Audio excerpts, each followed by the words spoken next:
Hello అందరికీ, బోటి పులుసు మా అత్తమ్మగారి స్పెషల్. మీరు కూడా చూసేయండి.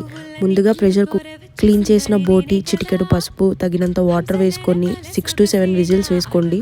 తర్వాత కడాయిలో తగినంత ఆయిల్ పోసుకొని 2 టేబుల్ స్పూన్స్ అల్లం వెల్లుల్లి పేస్ట్, పచ్చివాసన పోయాక 3 ఉల్లిపాయలు వేసుకొని 2 పచ్చిమిర్చి, తగినంత కరివేపాకు వేసుకొని 3 టమాటాలు వేసుకొని బాగా మగ్గించుకోండి.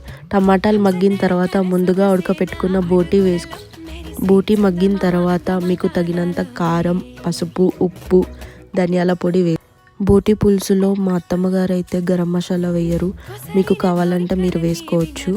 ఓన్లీ ఉప్పు, కారం, పసుపు, ధనియాల పొడి వేసుకొని బాగా కలుపుకొని ముందుగా నానబెట్టిన చింతపండు పులుసు మీకు తగినంత వేసుకొని బాగా కలుపుకొని మూత పెట్టుకొని ఒక 10 నిమిషాలు మరిగిన తర్వాత 1 స్పూన్ చక్కెర వేసుకోండి. ఇదే ఇందులో సీక్రెట్. తర్వాత కొత్తిమీర వేసుకొని స్టవ్ ఆఫ్ చేసుకుంటే రెడీ.